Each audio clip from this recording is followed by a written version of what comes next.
Chapter 2. Prehistory of L'Arbre Croche, Waganakising, and Northern Michigan.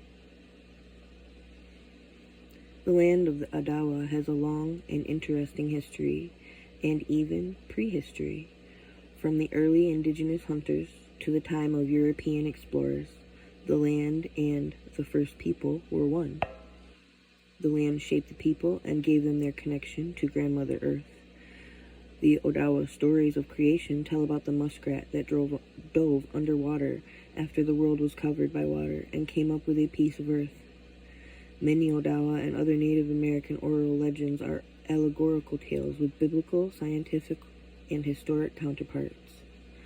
To understand the prehistory of the Waganakising, 3 different points of view will be examined. The first is from the traditional Western scientific tradition.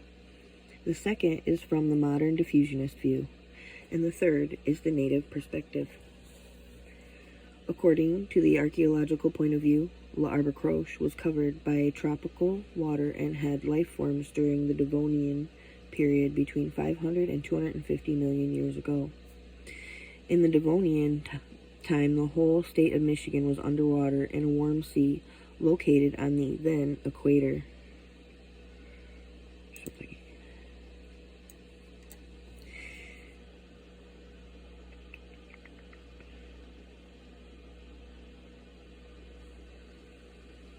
Which links the origin tale of the muskrat to archaeological prehistory. A fossil, colonial coral, also known as colony coral, lived on plankton in this warm sea. Today, this fossil is known as the Petoskey stone, which is still found on the beaches of northwestern Michigan. The fossil was named as the state stone of Michigan by George Romney when the Pleistocene glacier of 2 million years ago swept through the area. Many Petoskey stones were moved from the original site on Little Traverse Bay and L'Arbre Croche and transported throughout the region. The Petoskey stone family of corals has been found in similar types of fossils in Iowa, Indiana, Illinois, Ohio, New York, Canada, and as far away as England, Germany, and Asia. The name of the Petoskey stone came from Ignatius Petoskey, Petoskey, in quotes. Petoskey is the English mispronunciation and phonetic spelling of the Odawa name. Warren Petoskey, his descendant, said that the original spelling of his name was Bidsaga, which is the Ojibwe spelling. The Ottawa spelling is Bidasiga. The town of Petoskey is located on the Traverse Bay, where many of the stones are found. Chief Bidasiga's father was a late 18th century fur trader from French royalty by the name of Antoine Carr, who married an Ottawa woman. Carr worked for the John Jacob Astor Fur Company and was known by his Ottawa name of Tossing. In the spring of 1787, while the Carr family was on their way home from Chicago to their land at what is now Petoskey, a son was born on the banks of the Kalamazoo River. The sun was shining on the newborn's face, so that Antoine Carr named him Bidasiga, which means either rising sun or sunbeam of promise. This child did fulfill his promise by becoming an important fur trader, an Odawa chief, and wealthy landowner. He married the daughter of Chief Pokesigun, an Ottawa chief, and they had 2 daughters and 8 sons. In 1873, the town of Petoskey was established on his land on Bear Creek, located in Little Traverse Bay. It might be noted that Andrew J. Blackbird was a contemporary of Bidasiga. The Ice Age covered the L'Arbre Croche area for thousands of years under mile-deep glaciers. With the advent of radiocarbon dating, plate tectonics, plus oceanographic and climate research, many previous theories about the origins and creation of the Great Lakes were updated by modern scientists. The application of radiocarbon dating techniques of geology and anthropology were a recent development in 1949. Previously, the geologists claimed that the large body of water spanning the Great Lakes, which they named Glacial Lake Algonquin, was supposed to empty the melting water from a hinge watershed rising in the center of what is now Lake Michigan. In 1962, geologist Jack Hogue, who was a research pioneer, provided the bridge between traditional and modern research methods and revised the previous theories of the draining of Lake Algonquin. He began a systematic bottom sampling of Lake Michigan in 1935 to find out the depositional history of the lake. By using the coring methods of marine biology, Hogue took samples from the deepest part of the lake, 281 meters, and other samples throughout the lake, which defined the post-glacial depositional history of Lake Michigan. Hogue's 1958 work no sooner appeared when important new research started to revise the concept of post-glacial drift of the glaciated regions of the Great Lakes. The classic Lake Algonquin model adapted by Hogue in 1958 was reevaluated in 1975. The prehistoric record of Lake Michigan levels suggested in 1973 Larson reflected long-term episodes of climate change not considered in earlier geological explanations. Michigan archaeologists were aware of stratified beach deposits within middle and late woodland age archaeological sites in Michigan and Wisconsin. Hogue's successors used his work in Geology of the Great Lakes, 1958, as the foundation for their later interpretations. Marine biological approaches were applied to the Great Lakes basins, with radiocarbon dating linking landforms of similar ages. Glacial meltwater formed proglacial lakes with the retreat or re-advance of the three major glacial lakes. High water levels in Michigan and Huron basins of glacial Lake Algonquin, Lake Nipissing, and a lesser extent Lake Algoma, 250,000 BP, modified the northern shorelines and... I'm going to have to make this happen so you can see this chart. Much of the eastern peninsula by 13,800 BP, half of the modern land surface of the lower peninsula was free of glacial ice. The drainage was entirely into the Mississippi system at this time. Between 11,800 to 10,500, tree species migrated into Michigan, and forests covered a dense canopy in suitable habitats. To make a more understandable time frame for the complex prehistory, the following list classifies some of the accepted periods and stages.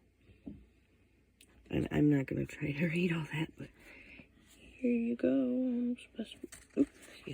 Best I can do. The most detailed... Most detailed paleoecological analysis of the last 1,500 years was done in northern Lower Michigan. The sites near Lake Michigan showed the greatest impact of climatic change and modified regional vegetation.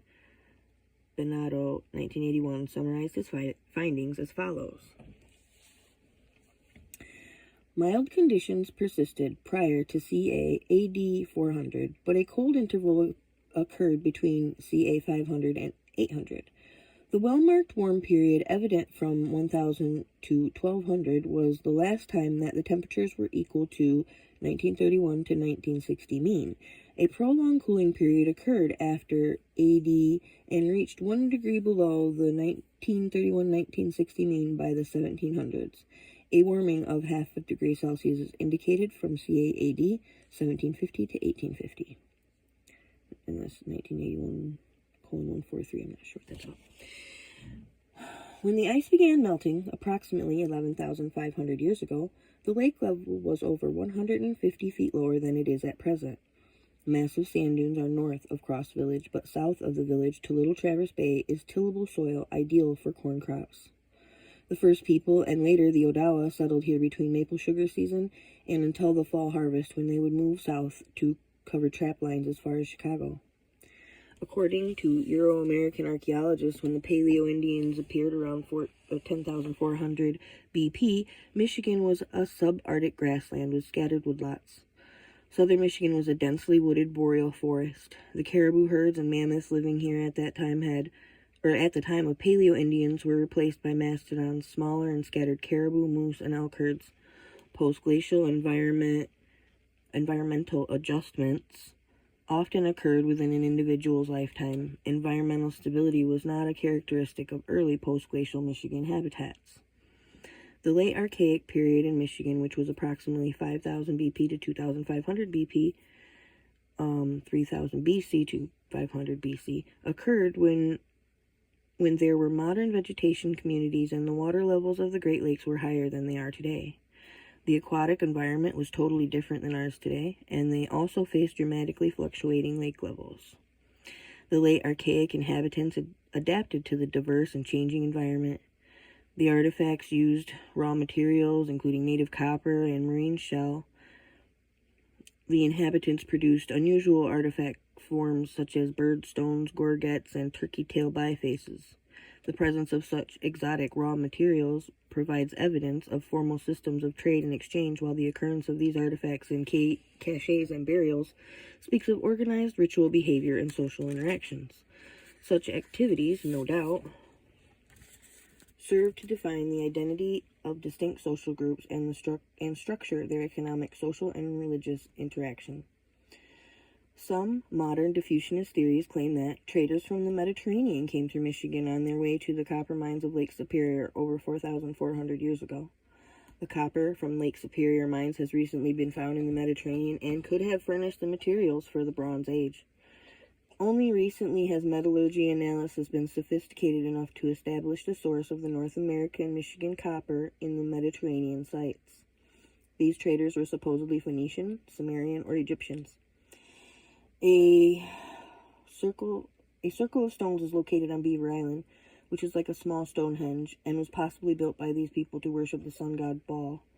This site could be an American Indian medicine wheel, as claimed by Terry Busey, a native historian. I gotta check on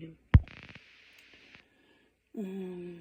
Marquette historian Fred Rydholm wrote his theory of early northern Michigan history in his book, Superior Heartland, A Backwoods History. Betty Sodders, in her book, Michigan Prehistory Mysteries 2, includes the following synopsis of Rydholm's theories. By 3500 BC, the lake level was rising to a high water stage, but by this point in time, the Native Americans from the east were telling the Europeans who stopped along their coast of the great source of copper in the Copper Islands. The expeditions increased over the years, and groups of Europeans taught Native Americans the different techniques used in the Old World for mining the copper and separating it from the rock. Soon, large expeditions of Europeans arrived, traveling with the ancestors of the Ottawa Indians, working side by side with them. Some determined to free large masses of copper and planned how to transport one of these masses back to their homeland, where copper was so highly prized. The parallel technique used on Cyprus to free copper was the same one used later in Ireland and then at the mines in northern Michigan. On the floor of the mines were large stones from the beach used as mining mauls.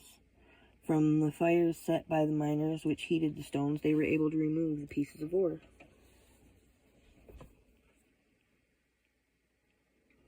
By means of mauls. The controversial archaeologist from Harvard University, Barry Fell, in his book America BC, discusses the findings of ox-hide artifacts at American mound sites and describes them as being copper tablets shaped like the hide of an animal. In Cyprus, 1896, and in other Mediterranean excavations, Bronze Age copper objects, which were ingots used as their currency, they were discovered in the same shape. So that is, the controversial archaeologist from Harvard University, Barry Fell, in his book America BC, discusses the finding of ox-hide artifacts at American mound sites and describes them as being copper tablets shaped like a hide of an animal.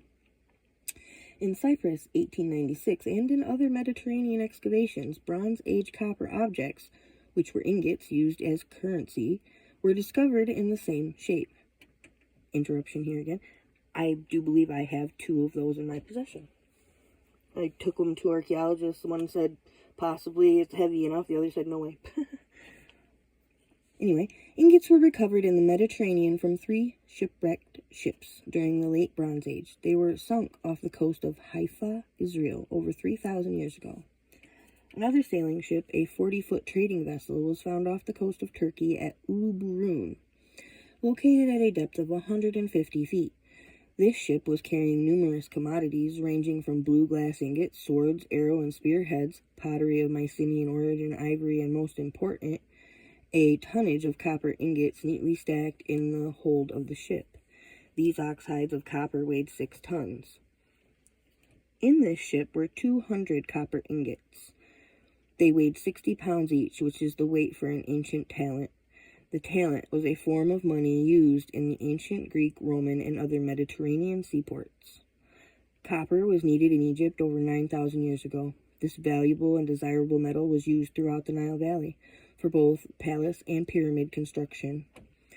An endless supply of copper saws, chisels, and hammers were used in the limestone quarries of Tura and at the pyramids. This mammoth building project lasted throughout the reign of 50 pharaohs and employed a daily minimum of 1 million workers per day.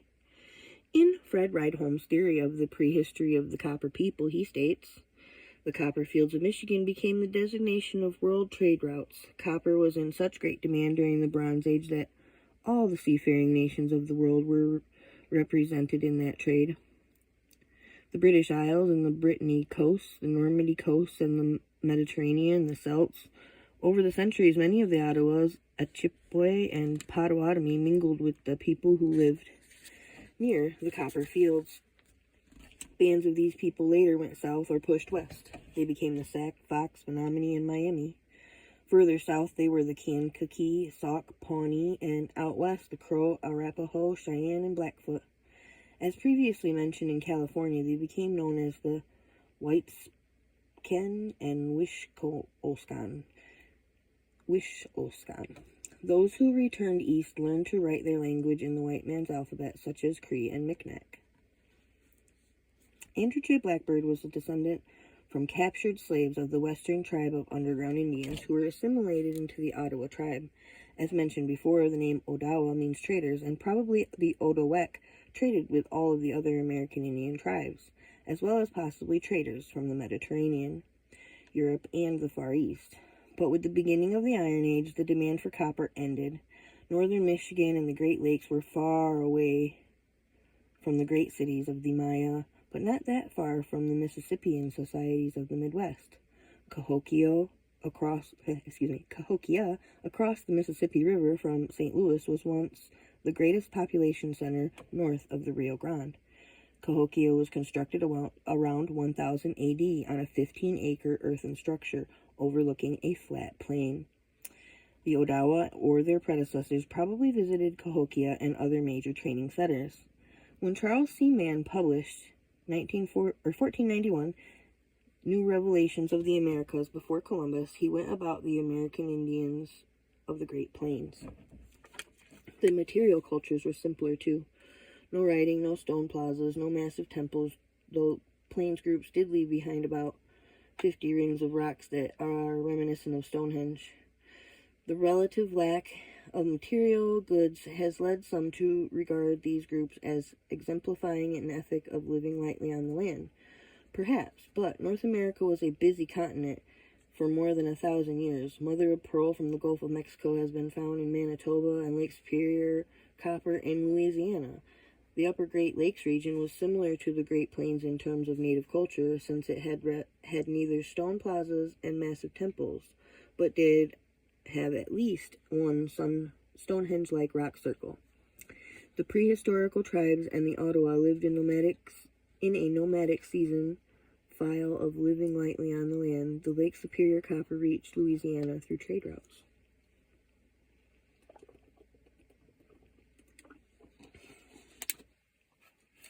The Hopewell Mound Builders of the Midwest are known as one of the most widely recognized archaeological groups in the eastern North America.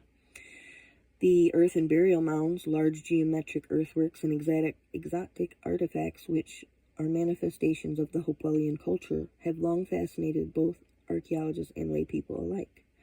The Hopewellian system has been found in southern Michigan, while other non-Hopewell sites during the Middle Woodland Hopewell time have also been identified, but have an uncertain status among archaeologists. One of these sites is the portage between Little Traverse Bay and Round Lake, which was the location of the Hiawatha pageant in the 1910s and 1920s. The late Victor Kishigo was the owner of the nearby Indian Hills Trading Company at the portage site and was an Ottawa historian. In 2000, he and members of the Little Traverse Bay Band of Ottawa Indians paddled across Little Traverse Bay from Big Rock to 7 Mile Point in large Ottawa trading canoes, just as their ancestors had done. This canoe, or jiman, was assembled by members of the Ottawa Institute, and plans obtained from the original canoes of members of the Smithsonian Institution. Each year they recreate a historic canoe trip, and often this huge jiman can be seen plowing through the waves of Little Traverse Bay as it was done in prehistory. The portage site on Little Traverse Bay is interesting in understanding the lake forest middle woodland occupation of the region from a traditional archaeological point of view, since it contains stratified deposits spanning the lake forest middle woodlands and the early portion of the late woodland period. The ceramics from this site include both banked and linear stamping, as well as dentate stamping.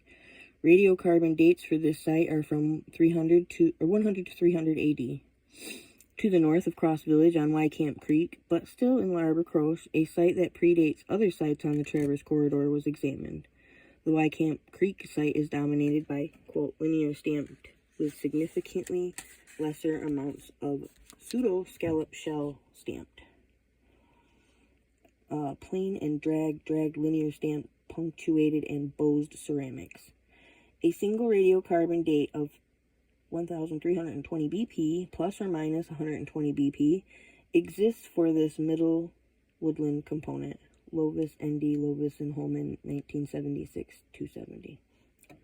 This date places the site at the time of prehistorically Lake Superior copper trading. According to Roger Jewell, the copper mines of Lake Superior were possibly mined around 4,400 years ago. The copper trade ran from 2,400 to 1,200, possibly mined over 4,400 years ago. See, I got that wrong, sorry. The copper trade ran from 2,400 to 1,200 BC, with 20 and 50 million pounds being removed. In the accounts of the Jesuit relations, one observation was of the existence of copper in Lake Superior. In the journal of Father Claude Aloes, written in 1665, he documented, one often finds at the bottom of the water pipes of pure copper of 10 and 20 livres weight. I have several times seen such pieces in the savages' hands, and since they are superstitious, they keep them as so many divinities, or as presents which the gods dwelling beneath the water have given them, and on which their welfare is to depend. For this reason, they preserve these pieces of copper wrapped among their most precious possessions. Some have kept them for more than 50 years. Others have held them in their families from time immemorial and cherished them as household gods. In their book, Prehistoric Copper Mining in the Lake Superior Region, Roy Ward Dreyer and Octave Joseph du Temple wrote that an extravagant maximum tonnage of between 5 million pounds to more than 1 billion pounds of copper were mined prehistorically in the Lake Superior area. The carbon dating for copper mining pits on Isle Royale is included in Roger Jewell's book, Ancient Mines of Kichigumi, where he includes statistics about the Minong site from 2,470 BC plus or minus 150 years to the Lookout Mountain site from 850 BC plus or minus 120 years. These dates are on record in the Michigan Radiocarbon Chronology. Jewell estimated that over 5,000 of these pits were located around Lake Superior. Most of them on the Keweenaw. These pits were with a conservative 20 million pounds extracted. Andrew J. Blackbird wrote about an ancient race inhabiting the Great Lakes region. Blackbird writes that from the working in the metals and from the many other relics of former occupants, it is evident that this country has been inhabited for many ages. But whether they by descendants of the Jews or of other Eastern races, there is no way for us to determine. Blackbird also connected the historic copper industry with foreign traders from the Mediterranean. He even discusses the speculation of many about the Jewish inhabitants of the New World being the lost tribe of Israel. I'll check on him again. There is a little archaeological evidence in northern Michigan that Mediterranean traders mined copper near Lake Superior. But with the carbon dating of sites, modern metallurgy analysis, and the estimated removal of tons of copper, further research about the possibility of a prehistoric trading empire beyond the Americas might be explored. The Anishinaabe or other natives before them could have been both the miners and the traders. The third theory about prehistory of North America and northern Michigan is that of Vine Deloria, Jr. in Red Earth, White Lies. Native Americans and the myth of scientific fact. Deloria challenges the accepted facts and theories of Western scholars in his foreword where he lays out his thinking. He writes, "As my faith in science decreased over the years, like many former acolytes, I was embarrassed by my former allegiance, but I did not think that scientific doctrines were harmful. Then I began to hear about how my ancestors had ruthlessly slaughtered the Pleistocene, and I began to read about this hypothesis. Okay,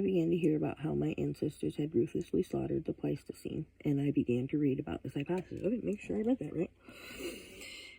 Vine Deloria Jr. devotes his inquiry to analyzing both history and prehistory from a comparative outlook of the traditional Western beliefs to native thinking.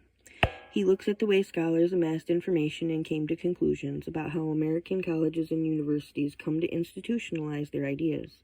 He wrote, "It meant that scientists would come to act like priests and defer to doctrine and dogma when determining what truths would be protected from the mass of people whose lives were becoming increasingly dependent upon them." In 1969, Deloria accused anthropologists of treating Indians like scientific specimens. He noticed that the scientific establishment relied on biblical accounts of the human history. Therefore, the American Indians had to be descendants of the ancient Hebrews.